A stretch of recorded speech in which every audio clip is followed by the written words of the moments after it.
sejam bem-vindos. Hoje nós faremos o nosso estudo em um formato diferente, né? Infelizmente, na última terça-feira eu não pude comparecer ao estudo por motivos profissionais, por motivos pessoais. E eu confesso que eu senti muita falta mesmo. E hoje, pelos mesmos motivos, eu não vou poder estar presente de forma online, mas eu organizei esse vídeo para que aqueles que fazem, né, que acompanham todas as terças-feiras não fiquem desassistidos, não é mesmo? E hoje também vai ser em um formato um pouquinho diferente, tá bom? Nós não teremos aquele acompanhamento do texto aqui pelo vídeo, tá?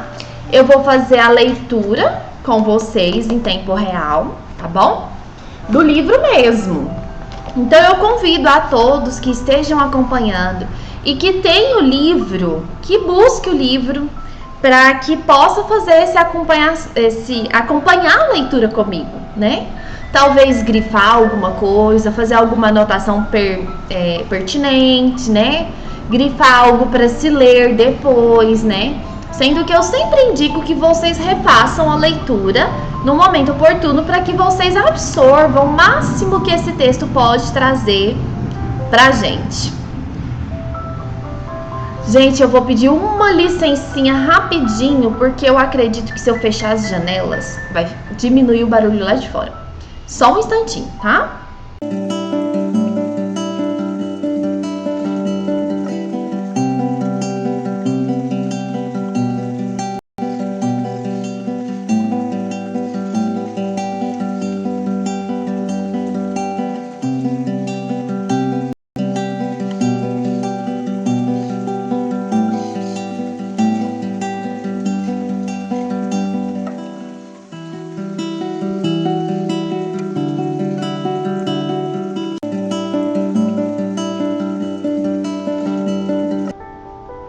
Pronto, eu acredito que deu uma abafada no som.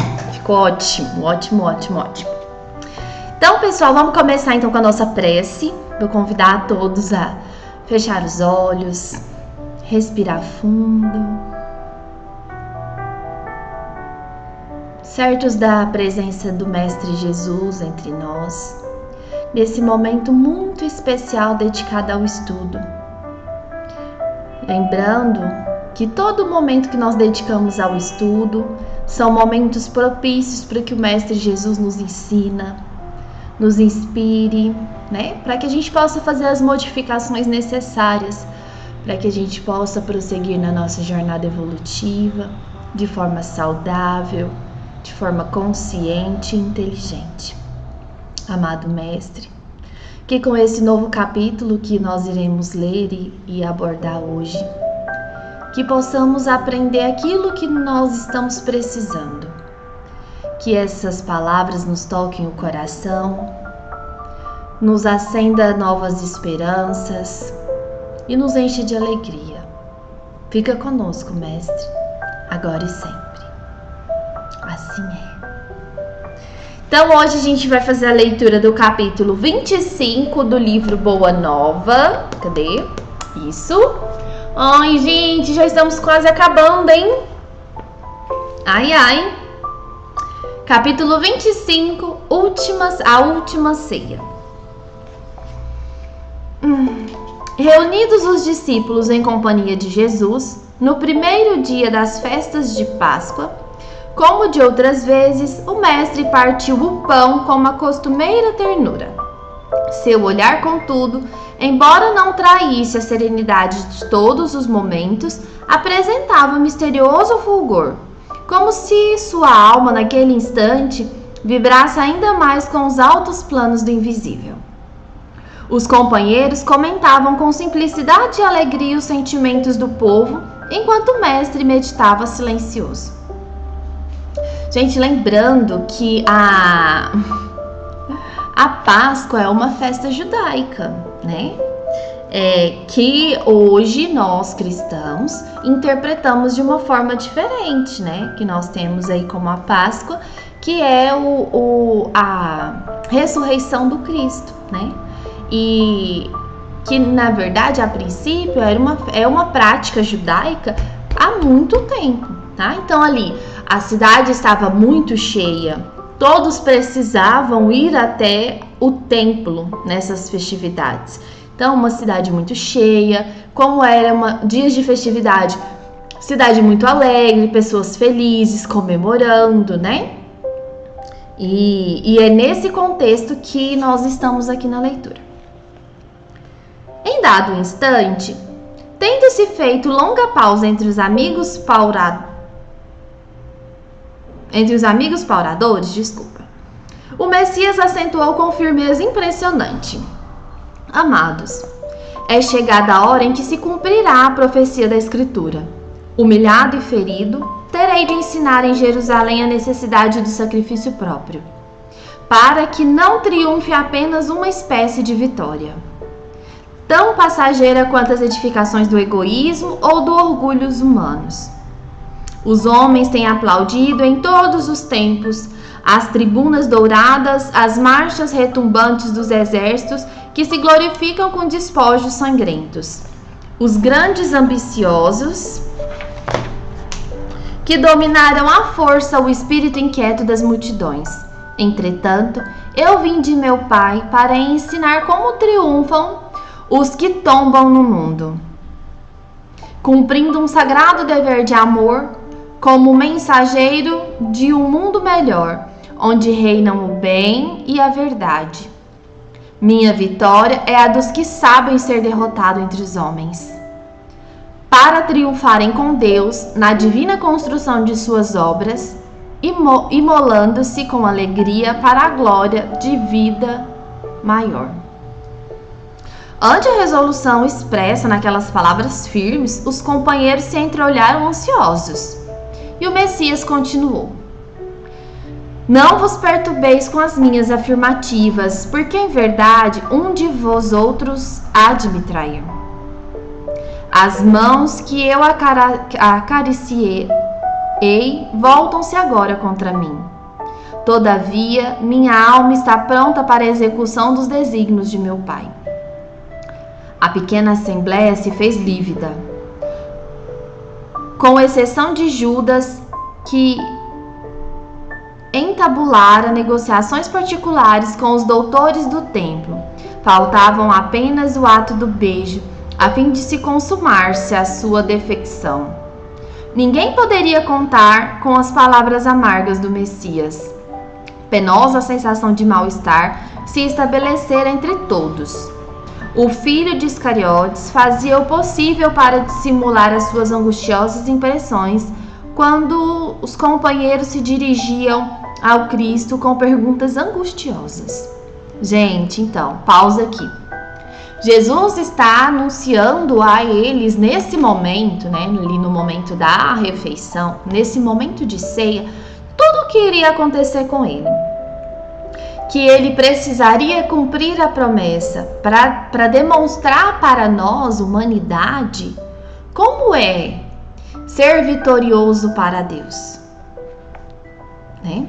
E não só, ele já fala que será traído. E a gente, se a gente lembrar no capítulo anterior, que é a ilusão do discípulo, ele retrata exatamente essa situação, a situação da traição de Judas, né? Que nós já abordamos e que nós agora temos condições de compreender um pouco melhor a situação, não é mesmo? E é claro que todos ficaram muito perplexos. Imagina, você tá numa refeição, um momento feliz, alegre com seus amados amigos, e de repente o seu amado amigo anuncia que uma tragédia irá acontecer, mas que eles podem ficar tranquilos e que tá tudo bem. Que eis a vontade do Pai, que Ele cumprirá com amor, com sabedoria, para ensinar a eles e a todos da humanidade como é que tem que ser feito. Como é que nós devemos comportar quando a nossa cruz pesar nas nossas costas. Como é que nós devemos nos comportar quando formos convidados ao sacrifício. E quem não será convidado? Todos seremos. Todos carregaremos nossas cruzes. Carregamos. Não vou colocar no futuro, no presente.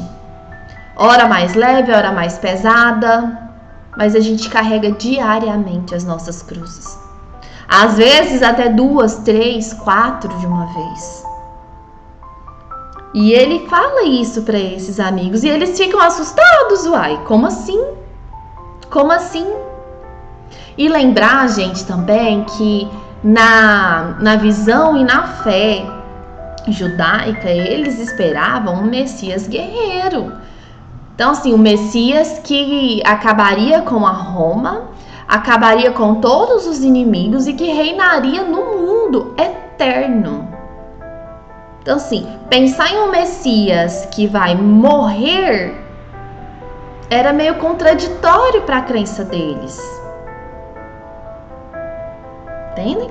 E aí Humberto traz uma informação importante, que Judas tenta também dissimular ali uma angústia, mas Judas sabia que Jesus estava falando dele, porque Judas já estava em negociação, não é mesmo?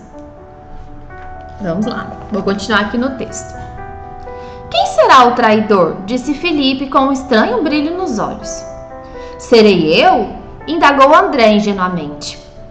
Mas afinal, objetou Tiago, filho de Alfeu, em voz alta, onde está Deus que não conjura semelhante perigo? Jesus, que se mantivera em silêncio ante as primeiras interrogações, ergueu o olhar para o filho de Cleófas e advertiu. Gente, pausa. Um deles perguntou, mas onde está Deus? Se você prevê todo esse perigo, se você prevê toda essa tragédia, se você prevê uma traição, onde está Deus? Quantas vezes não somos nós que fazemos essa pergunta, gente? Quando algo de ruim nos acontece, onde está Deus? Eu sou tão caridosa, eu sou uma pessoa boa, eu sou uma pessoa amorosa, eu sempre estou no trabalho do centro, eu sempre estou envolvida em atividades assistenciais, eu tento fazer o meu melhor para todos. Onde está Deus que está deixando isso acontecer na minha vida?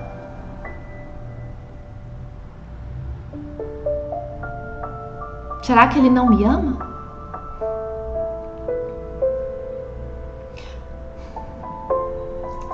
Será que Ele se esqueceu de mim? Então alguém perguntou, onde está Deus? Jesus, que se mantivera em silêncio ante as primeiras interrogações, ergueu o olhar ao filho de Cleófas e advertiu. Tiago, faze calar a sua voz de tua pouca confiança na sabedoria que nos rege os destinos. Uma das maiores virtudes dos discípulos do Evangelho é a de estar sempre pronto ao chamado da providência divina. Não importa onde e como seja o testemunho de nossa fé, o essencial é relevarmos a nossa união com Deus em todas as circunstâncias. É indispensável não esquecer a nossa condição de servos de Deus para bem lhe atendermos aos chamados nas horas de tranquilidade ou de sofrimento. Gente, Jesus deu uma chamada em Tiago. Não questiona. Não questiona, gente, a gente não sabe do todo. A nossa visão é limitada. A gente não consegue enxergar o que está acontecendo atrás de nós. A gente não consegue enxergar o que está acontecendo acima de nós. Se nesse plano em que nós vivemos, com esse corpo físico, a nossa visão é limitada, imagina nos planos de Deus, que são infinitos. A gente não sabe. O importante é a gente sempre se manter fiel. Fiel, esperançoso, sabendo sempre que o Pai, que Deus vai fazer o melhor. Ele faz o melhor. Ele não vai fazer no futuro. Ele faz o tempo inteiro e constantemente, a todo momento, ele faz o melhor porque ele é perfeito. E nós ainda não temos noção do que é algo perfeito. A gente vislumbra, a gente imagina, a gente hipotetiza, mas noção real do que é perfeito, não. E é isso que Jesus fala para Tiago. Cala-te. Você não sabe o que está falando. Esse é o momento de se provar fiel. Tanto na alegria, quanto na tristeza, quanto no sofrimento. Gente, muitos de nós aqui já passamos pela seguinte situação. Algo de ruim aconteceu na nossa vida e que a gente achou péssimo. A gente sofreu, a gente chorou, a gente se magoou, a gente ficou de molho na cama, dentro de casa, não queria fazer nada. E ao decorrer do tempo, ao desenrolar das coisas, passado um tempo, a gente descobre que, na verdade, foi o melhor. Se a gente for analisar friamente o fato, não tinha nada melhor a acontecer do que aquilo mesmo. Todo mundo aqui já passou em algum grau por essa situação. E é exatamente isso que acontece, gente. A gente só precisa entender que nós somos crianças e que somos cuidados e amparados pelo Pai. Continuando na leitura para a gente não alongar muito. A esse tempo, havendo-se calado novamente o Messias, João interveio perguntando: Senhor, compreenda a vossa exortação e rogo ao Pai a necessária fortaleza de ânimo. Mas por que motivo será justamente um de vossos discípulos o traidor de vossa causa? Já nos ensinaste que para se eliminarem do mundo os escândalos, outros escândalos se tornam necessários. Porém, ainda não pude atinar com a razão de um possível traidor em nosso próprio colégio de edificação e de amizade. Jesus pousou no interlocutor os olhos serenos e acentuou: Em verdade, cumpre-me afirmar que não me será possível dizer-vos tudo agora. Entretanto, mais tarde enviarei o Consolador, que vos esclarecerá em meu nome, como agora vos falo em nome de meu Pai. Gente, isso daqui é maravilhoso. Porque, gente, nunca, Jesus, quanto governador planetário, ele jamais deixou de ter acesso, comunhão conosco, comunicação conosco, jamais. Desde o primórdio, ele cuida de nós muito de perto. Ele é o nosso irmão mais velho que está de olho em tudo, em todos, em tudo. Tudo nesse planeta rege sob coordenação de Jesus. Tudo, gente, tudo que vocês imaginarem. Uma árvore que nasce, uma semente que brota, uma árvore que cresce, uma flor que floresce, um fruto que dá, uma chuva que cai, um sol que brilha, uma noite fria, um dia quente. Se rege os planos da natureza, gente, quem dirá nós? Cuida de muito perto. De muito perto. Nós existimos na vibração dele. Somos parte dele. Somos parte de um todo que a gente ainda não compreende. E então, quando se pergunta a Jesus, Jesus diz que agora não tem como ele explicar tudo. Imagina se a gente vai sentar com criancinhas de 5, 6 anos e explicar noções de física avançada. Eles não vão entender. Não é agora, não é chegada a hora. É preciso um pouquinho mais. Um pouquinho mais. E aí ele avisa, mas eu vou mandar o Consolador. E ele vai trazer mais esclarecimento. E digo mais, gente, logo mais.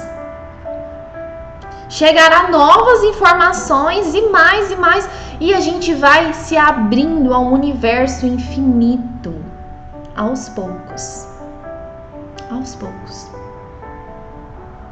E é interessante a gente pensar nesse contexto, porque há uns dias atrás eu conversando com um amigo muito querido, e ele falando assim pra mim, engraçado, Dalcy, porque milhares de anos antes de Jesus vir na Terra e instituir o cristianismo, vários pensadores de outras religiões tinham a mesma essência religiosa.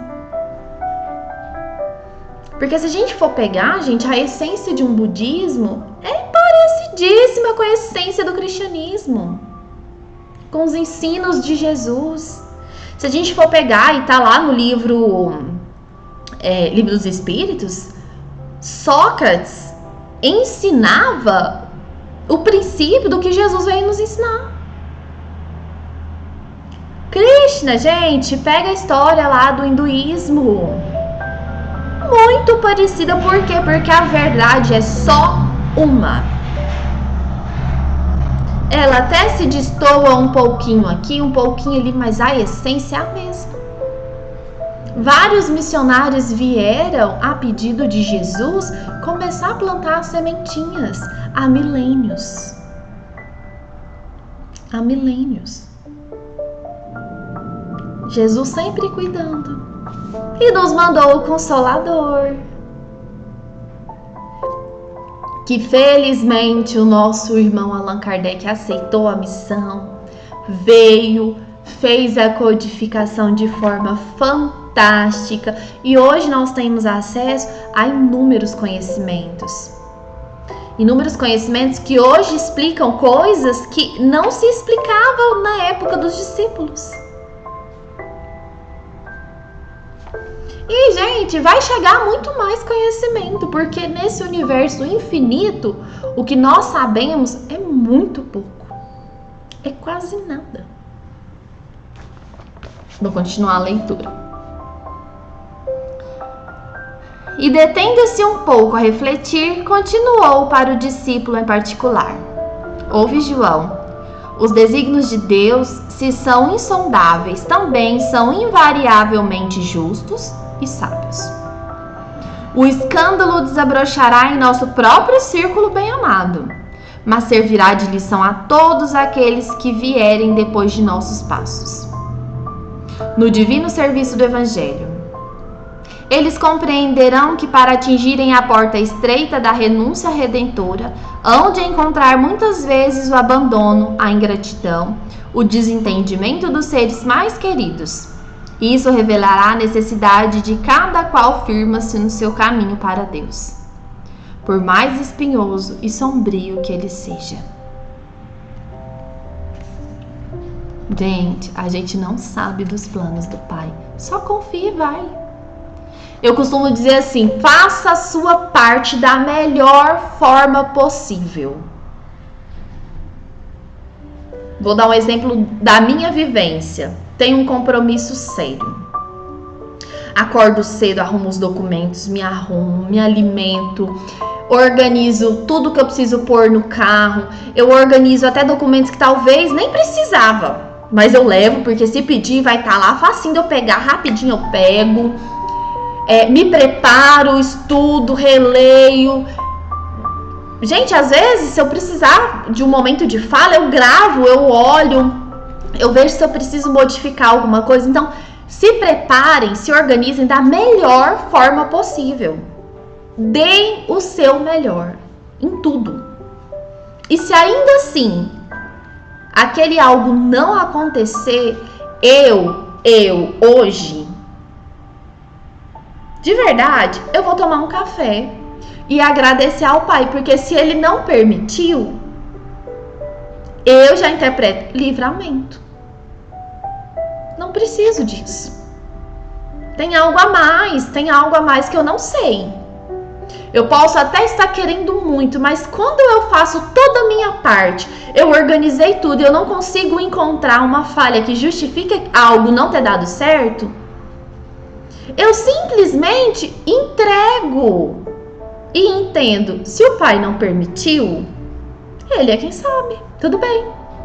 O que eu vou focar agora? É essa fidelidade que a gente precisa ter. É isso. É disso que Jesus está falando aqui, ó, para João. Nós não conseguimos sequer sondar os planos de Deus. Mas e mesmo assim, a gente não conseguindo entender, eles são extremamente justos e sábios. Porque, gente, eu tenho uma frase que eu acho fantástica, que é assim, ó: existe injustiça, mas não existe injustiçado. Não existe. Não. Continuando na leitura. O apóstolo impressionara-se vivamente com as derradeiras palavras do mestre e passou a meditar sobre seus ensinos. A sensação de estranheza perdurava em toda a assembleia. Jesus então levantou-se e, oferecendo a cada companheiro um pedaço de pão, exclamou: tomai e comei, esse é o meu corpo.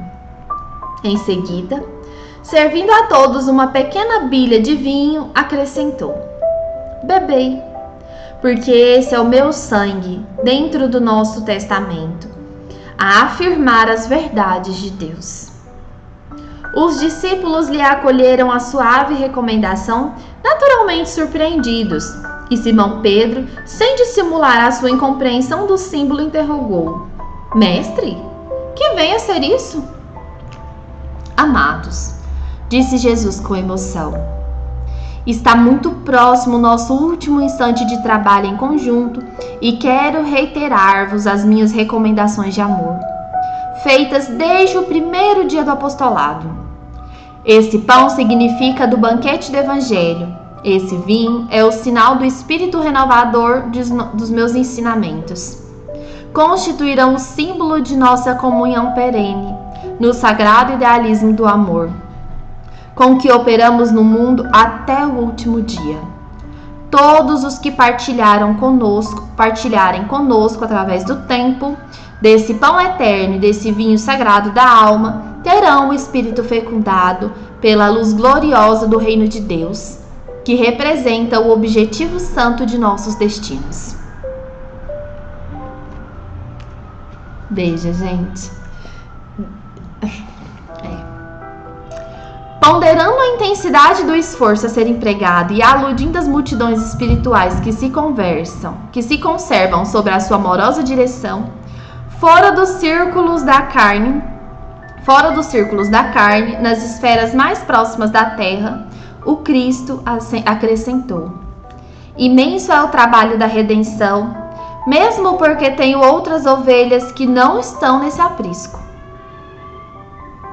Mas o reino nos espera com sua eternidade luminosa.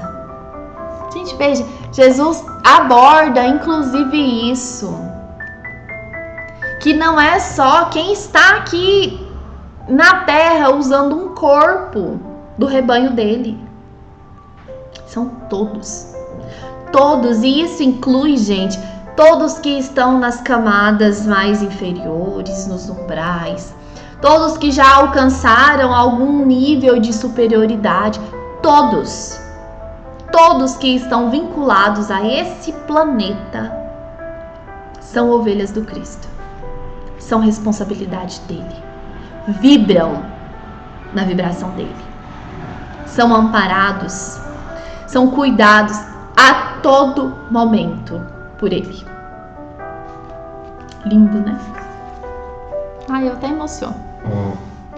Altamente tocado pelas exortações solenes, porém maravilhados ainda mais com as promessas daquele reinado venturoso e sem fim, que ainda não podiam compreender claramente, a maioria dos discípulos começou a discutir as aspirações e conquistas do futuro.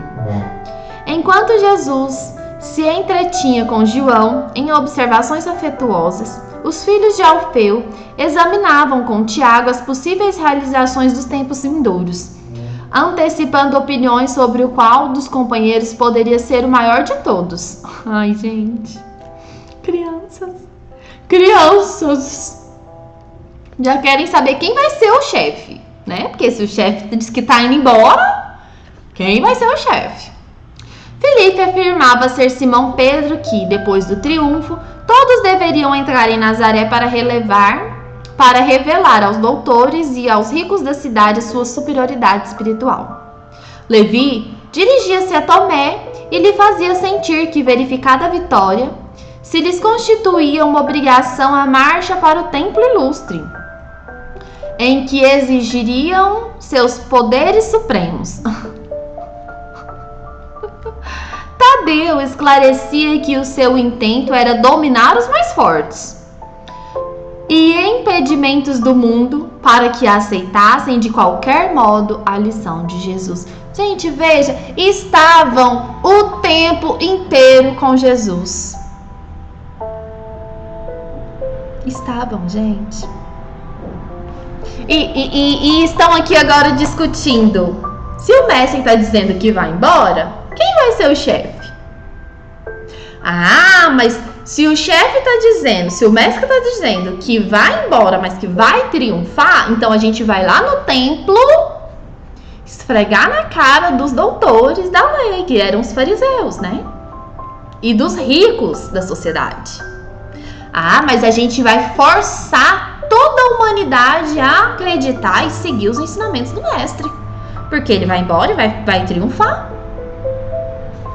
Veja, gente, hoje nós já sabemos que todos esses discípulos são de um altíssimo grau evolutivo. E gente, e aqui nessa situação se comportando com uma imaturidade, com uma ingenuidade. Então, não se cobrem tanto também. Não se cobrem. Vejam bem, entendam, somos crianças. O mestre interrompera a sua palestra íntima com João e os observava. Aí vem. As discussões iam acirradas. As palavras maior de todos soavam insistentemente aos seus ouvidos. Parecia que os componentes do Sagrado Colégio estavam na véspera da divisão de uma conquista material. E como os triunfadores do mundo, cada qual desejava a maior parte da presa. Com exceção de Judas, que se fechava num silêncio sombrio. Quase todos discutiam com veemência. Sentindo-lhes a incompreensão, o mestre pareceu contemplá-los com entristecida piedade. Eles não entenderam nada. Eles trabalharam com o mestre 3 anos, todos os dias. E todos os dias o mestre ensinava. Não só ensinava, gente. Ensinava, mostrava. Era teoria associada com prática o tempo inteiro. E eles não entenderam nada. Mas agora eles entendem, né? Próxima parte, gente. Nós já estamos quase finalizando. Nesse instante, os apóstolos observaram a ele se erguia. Vou recomeçar. Nesse instante, os apóstolos observaram que ele se erguia. Com espanto de todos, despiu a túnica singela e cingiu com uma toalha em torno dos rins, à moda dos escravos mais íntimos, a serviço de seus senhores. E como se fossem dispensáveis, as palavras naquela hora decisiva de exemplificação, tomou de um vaso de água perfumada e, ajoelhando-se, começou a lavar os pés dos discípulos. Ante o protesto geral em face daquele ato de suprema humildade, Jesus repetiu o seu imorredouro ensinamento. Gente, Jesus viu aquela briga toda, viu que eles não entenderam nada, e ele nem precisou, ele nem pensou, vou explicar de novo, não, vou mostrar para eles, porque eles ainda não entenderam. Peraí, eu sou o mestre? Eu vou triunfar? Peraí que eu vou mostrar para eles como é que é. Então, se Jesus se tira a sua roupa, né, a sua túnica, se veste igualmente a um escravo que dá banho nos senhores. E começa a lavar o pé de todos. O mestre, o governador planetário, Jesus, Cristo, um Cristo. Vós me chamais mestre e senhor, e dizeis bem, porque eu sou. Se eu, senhor e mestre, vos lavo os pés, deveis igualmente lavar os pés uns dos outros no caminho da vida. Porque no reino do bem e da verdade, o maior será sempre aquele que se fez sinceramente o menor de todos. Ai, gente, eu adoro ler esse livro. E sempre que eu leio é uma sensação de extrema alegria. Porque eu tenho certeza. Ai, eu tenho até que respirar, porque eu sou chorona, senão eu choro. Porque eu tenho certeza que o mestre está aqui. Que eu até me arrepio. Eles lá discutindo quem seria o maior, quem teria a maior parcela de responsabilidade, de status, sem entender o que ainda ia acontecer. Gente, aqui eles ainda não tinham noção do que ia acontecer. Quem tinha mais ou menos uma mínima noção era Judas, que sabia que Jesus ia ser preso. O resto não tinha a menor noção. E estavam ali discutindo coisas do mundo, sem entender que hora nenhuma Jesus veio nos ensinar coisas do mundo. Aliás, veio, né? Mas do mundo dele, não do nosso. Do mundo que um dia será nosso. Onde a nossa missão é tornar esse mundo o mundo de Jesus, um reino de Deus. Essa é a nossa missão.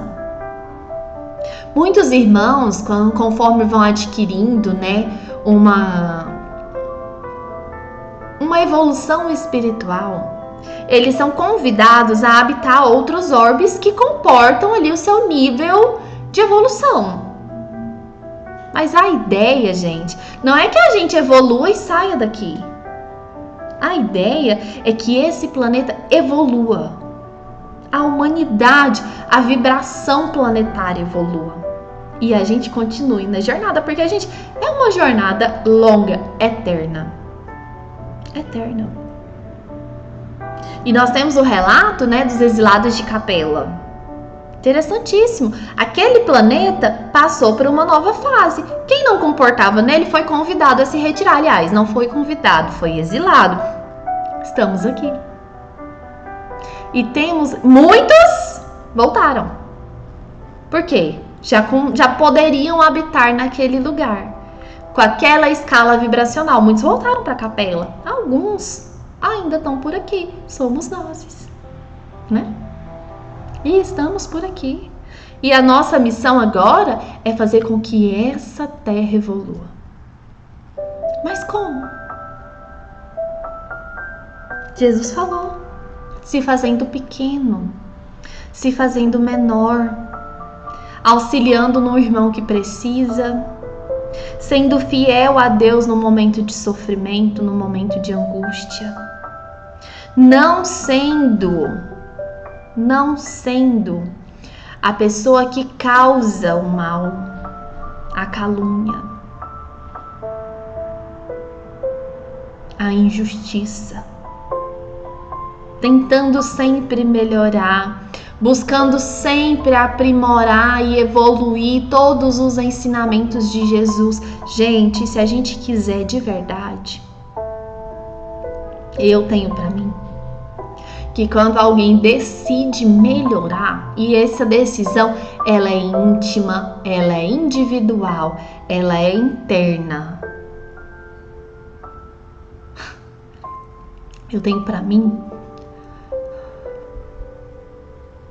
que nos é disponibilizado uma legião de anjos para nos ajudar. Ai, quase chorando. Porque fácil não vai ser, não foi nem para Jesus. Cristo, governador planetário, não foi fácil. E ele nem precisava evoluir, hein, gente? Ele já estava evoluído, ele já sabia de tudo, ele já estava em comunhão extrema, indefinida, que nem relatou André Luiz, com Deus. Se para ele não foi fácil, a gente está esperando facilidades, por quê? Ele veio nos ensinar. Bora colocar isso na nossa caixolinha? E, gente, tem muita coisa aqui, ó, que tá esperando só a gente abrir a gavetinha para sair. A gente sabe já muita coisa que tá guardadinho no nosso arquivo perispiritual, esperando só a gente ter condições físicas, cerebrais de acessar. Gente, é isso, acabamos! Próximo episódio, capítulo 26, a negação de Pedro. Esse finalzinho agora vai ser só essa parte mais tensa, que eu sempre quero chorar, porque me emociona muito, né? Essa parte do martírio de Jesus, né? Mas muito rica de informação, muito rica de conteúdo para nós, certinho? Gente, é isso. Eu espero que vocês tenham gostado. Por favor, se você estranhou esse novo formato, esse formato diferente de hoje, me perdoe. Mas ficou assim.